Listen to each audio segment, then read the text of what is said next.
Okay.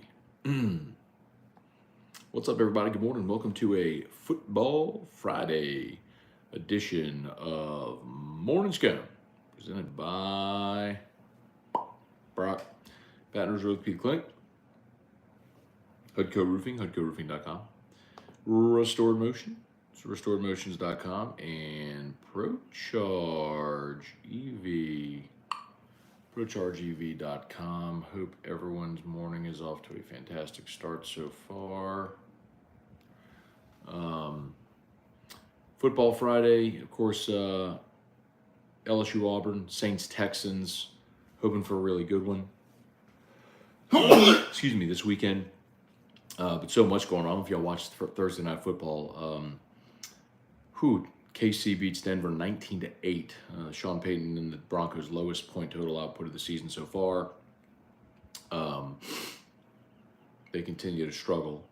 But good night for the Otter. Otter had the under in that game hit.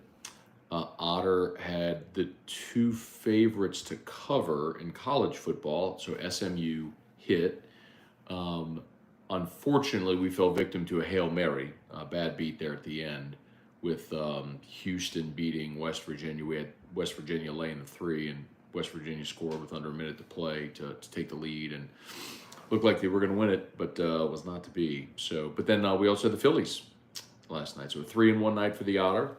Nice bounce back. So good start to the weekend. All right, let me know what y'all got. Fire away. And we'll say some good morning, see what y'all got. Excited about it. Brian Kelly met with reporters on Thursday afternoon, evening. Said still no final decision on Deuce Chestnut. I know a lot of people have asked, but he'll say he's going to meet with Deuce Chestnut and then make a decision on his status with the program. I think it's just pretty obvious. Guy was a 2-year starter at Syracuse, transfers here and isn't playing, isn't traveling to the road games. Still don't have a role. So what's he going to do? We'll find out, I guess, in short order. So excited about LSU Auburn. Okay, y'all fire away. See what y'all got. Chris Andrapont, good morning. Kenneth Westbrook, good morning. Rhoda Yule, what's up, man? Been a minute. Kling Bingham went deep at the scrimmage yesterday. Sounds like Braswell's handling shortstop well. Excited about it, man. It is fall ball time, but as I've said for many, many years, I don't pay a lick of attention to fall ball. Cannot justify it during football season to spend any of my time paying attention to baseball when there's so much going on otherwise. So, but yeah, man, baseball team's going to be awesome. Bubba Smith, Jeff McKithen, Sage Brumley, good morning. Do we think this game is going to be close? I do, Sage. I did give my pick on on LSU Daily. I'll give it today on AFR. But if you want an advance on my prediction, you could get it on LSU Daily, which is live. So however you get your podcast, just search LSU Daily. Would appreciate it if you subscribed up to the pod as well. That'd be great.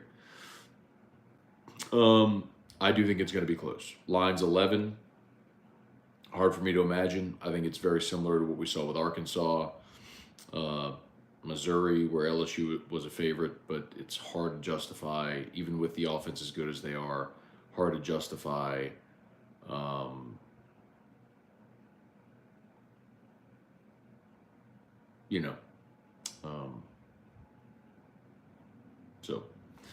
right.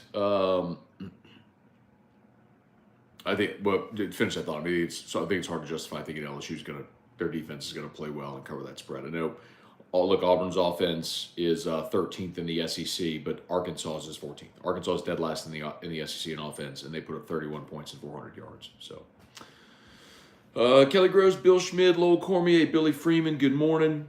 Sean McKinnon, Central versus Catholic. You got it wrong, Sean. It's Catholic versus Central. You always put the dominant team first.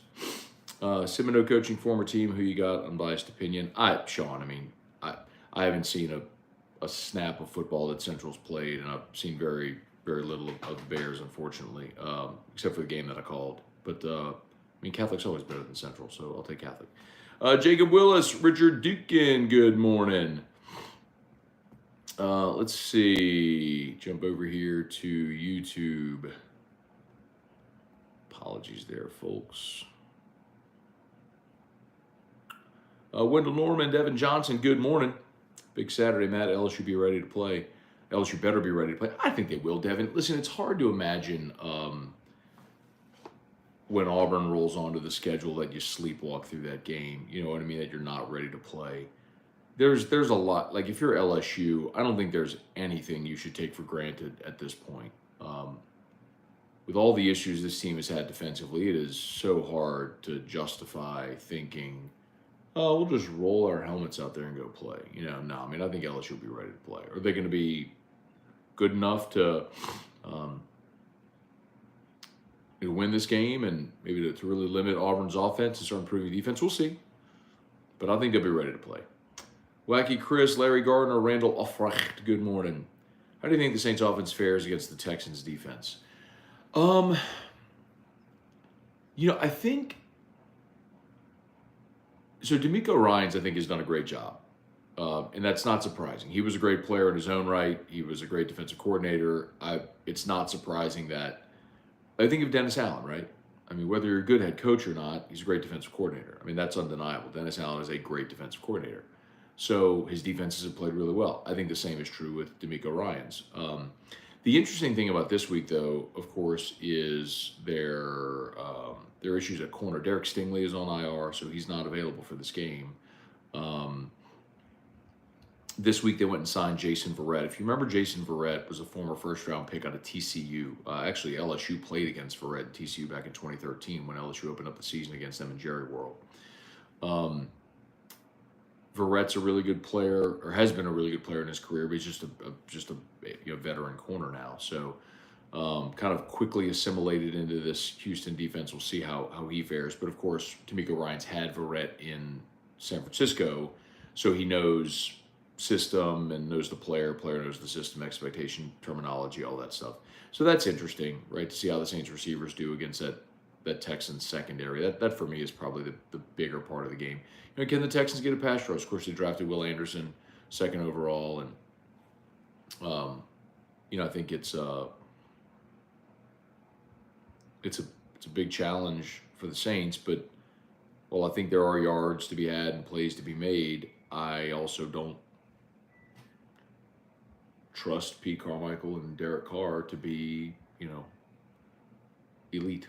So, Antron Hemingway, Jason H., Brad David, do you think Michigan State would have still fired Tucker if they were winning, or did they just want to get out of that big contract? That's tough to say, Brad, because I really don't know all the inner workings there at Michigan State. But, I mean, generally speaking, if a coach is winning, you find a way to keep them, right? I mean, but boy, Michigan State's run into a lot of issues, from the gymnastics stuff to Mel Tucker stuff, Izzo. It's been a rough few years up there in East Lansing. Wacky Chris, do you think we'll utilize Aaron Anderson in the deep ball game? Seems like we've only ever used him for jet sweeps and the like. Yeah, Chris, because Brian Thomas has been better. Malik Neighbors has been better. I mean, I understand, and I would have thought for sure that Aaron Anderson would have been that guy, but remember, you put him back to return punts in the opener, and he muffed the punt against Florida State. And then, when you look at your receiver room, I mean, Neighbors and Thomas have been so good, and Kyron Lacey kind of emerged as your number 3, and Chris Hilton was your number 4. Like, those guys, it was obvious in camp your pecking order. So I know the injury set him back here. I would really like to see Aaron Anderson get involved again in the return game. But as far as a deep threat, no. I mean, Brian Thomas is leading the nation in touchdown receptions. Like, I don't think there's anything you need to fix with your rotation or how you're handling your passing game and your offense. Brad, did you really break up with a girl in an LSU game? You couldn't wait until after the game. Haha. So I'll tell you the story very briefly. It was LSU-Auburn 2005. It was gonna be over anyway, but and I was way, way, way too into football. I mean, I was the guy that was, you never wanted to sit next to it at a football game. I would have ruined your day. I was just, as a young person, just way too overboard into it. And we tailgated all day. Like, we had a big tailgate group on the old front nine. So we're tailgating, and we got into, I don't remember why, it's been so long, but got into some type of argument. I had tickets in the north end zone. I had 2 tickets. And so she had her ticket and I had mine.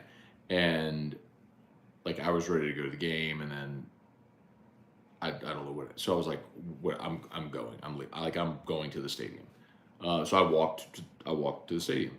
I get in, get concessions, whatever. And as I'm going to the terminal, like to go up to the seat, she was, I guess she had followed or something. She got in there, and then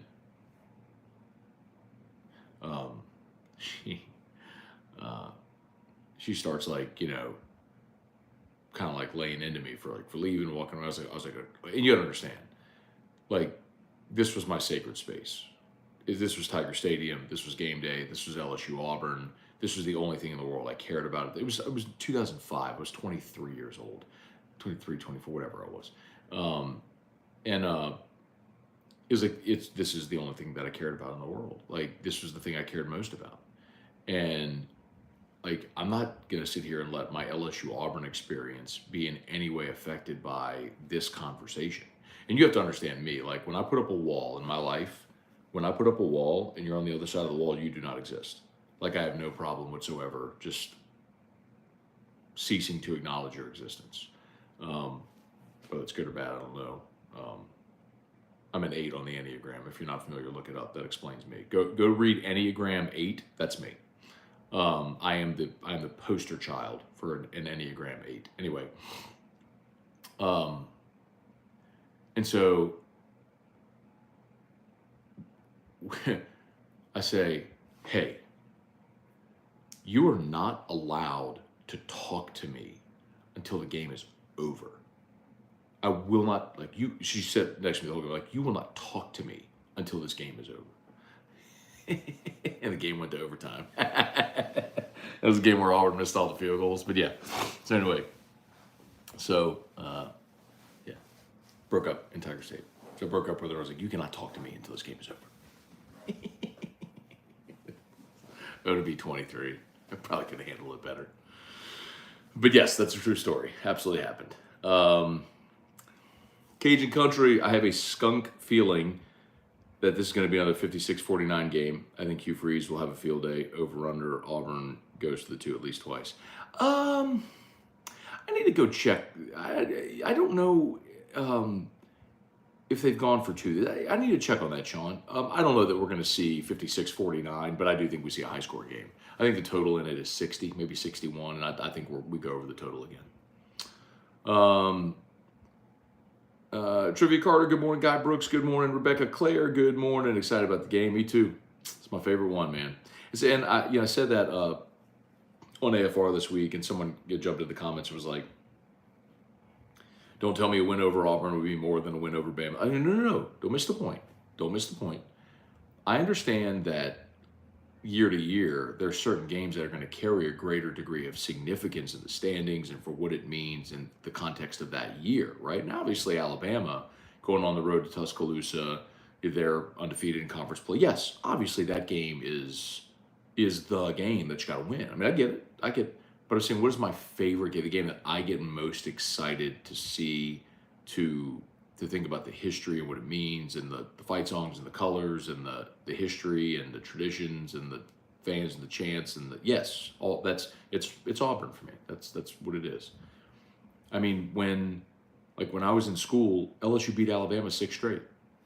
From 2000. Well, no, let's see, they lost 02. They won 2000, 2001. That was the Josh Reed 292-yard game. Lost 02 in Baton Rouge, got shut out. Won in 03, 04, 05, 06, 07. And then lost in 8 and 9.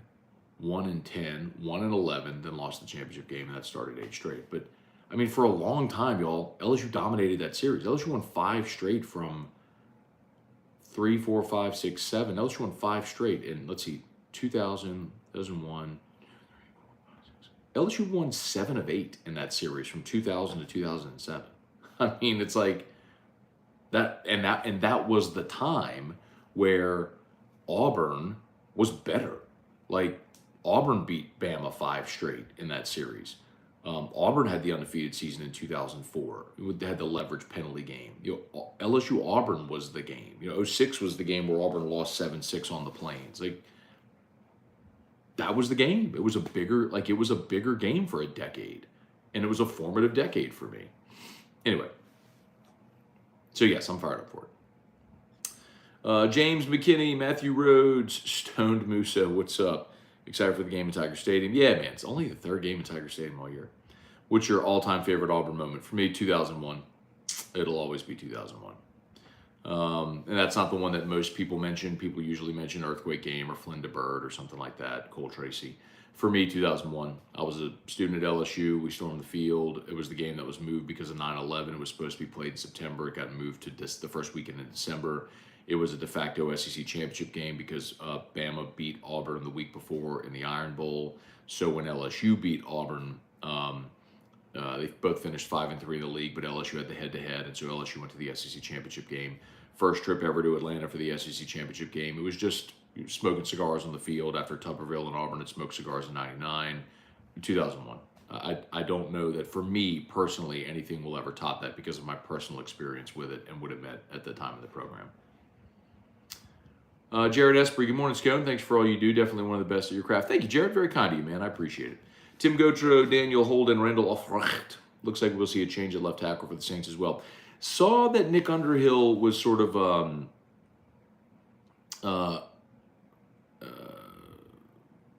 rumoring that, and generally, if Nick's got clearly a direct pipeline into the Saints organization, so.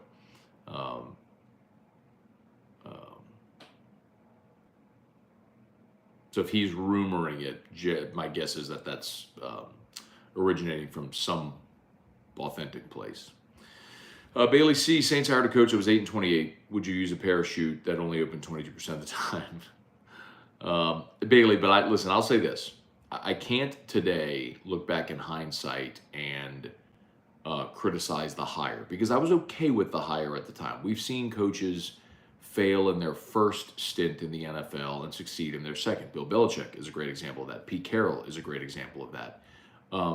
So I'm not going to criticize the hire at the time because I understood it. You had a lot of pieces in place. You went and got Jameis, and he tutored under Peyton and Breeze and waited his turn, and that was a guy in his mid-20s who was still a physical freak you were trying to replicate what you did with Drew Brees, former high draft pick who just needed the change of scenery.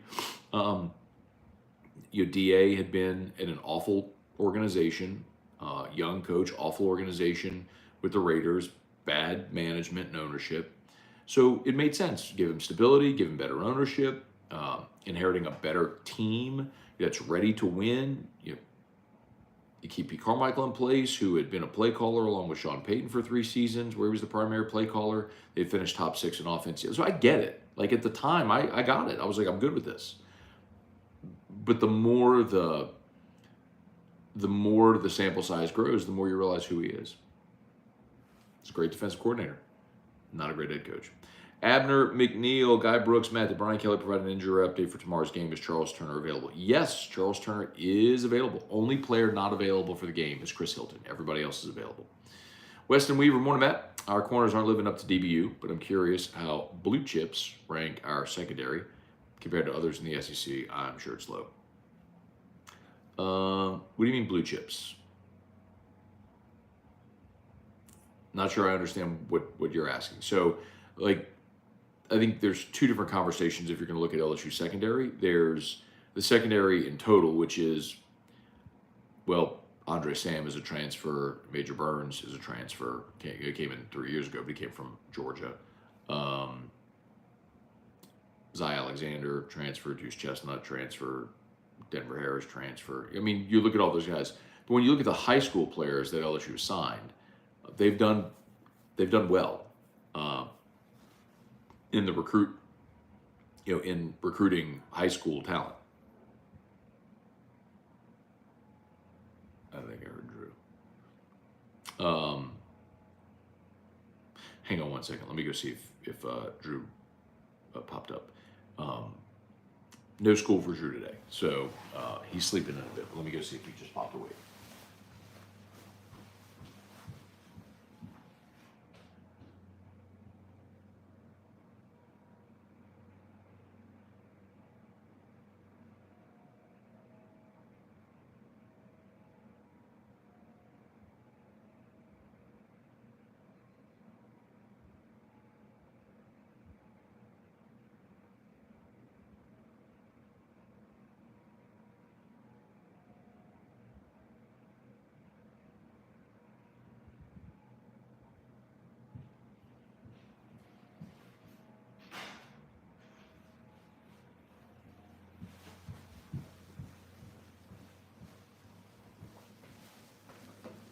Yeah. All right. Sorry.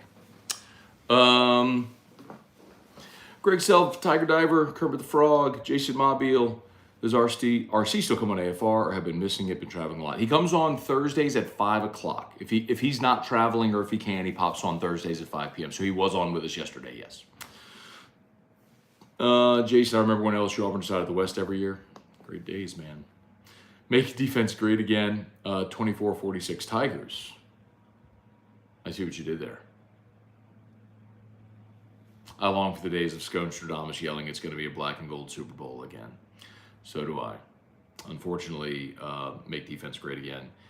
I can't, with a straight, realistic face, tell you that I believe that will happen under Dennis Allen. So I think we have a long haul through football purgatory where we're just in this perpetual state of mediocrity. One step forward, two steps back type thing. Hey, they shut out New England. Yeah, they're terrible. You know what else? They shut out the Raiders last year. And then you know what they did? They signed the Raiders quarterback who got shut out in the Dome for $150 million. Hey, Dad. Good morning. Let's see.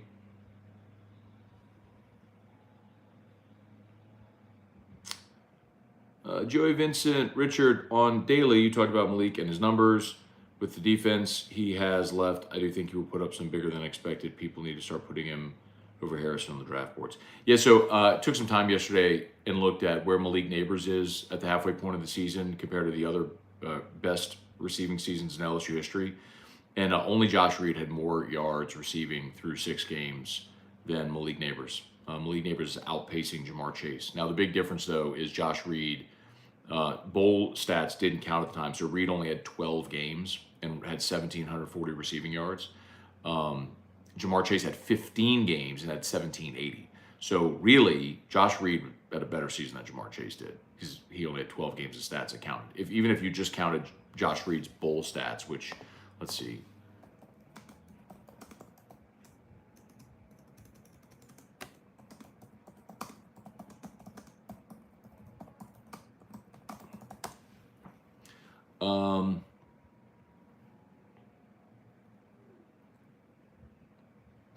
Shoot. Sorry. Not found. Here it is, 40-34. Josh Reed had,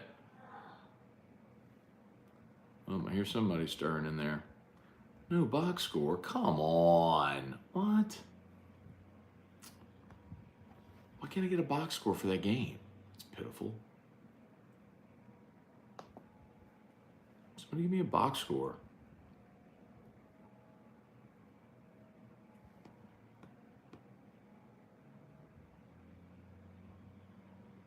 Oh, here we go. Got him.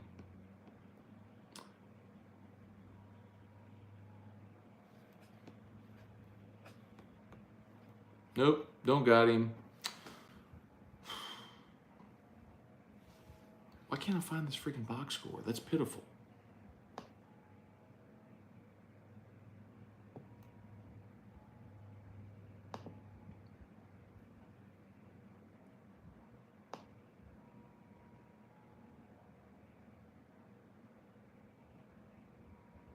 This is really annoying me.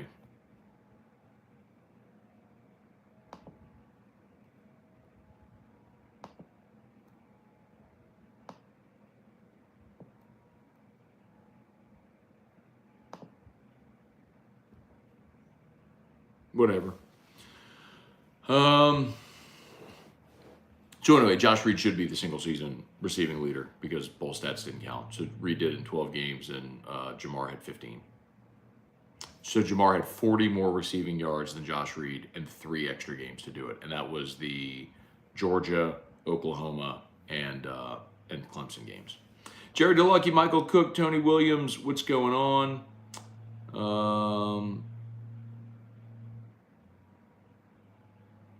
Greg Duga, which game was the one where Auburn, we had like 14 passing yards in the first half. I went to that one and left disgusted.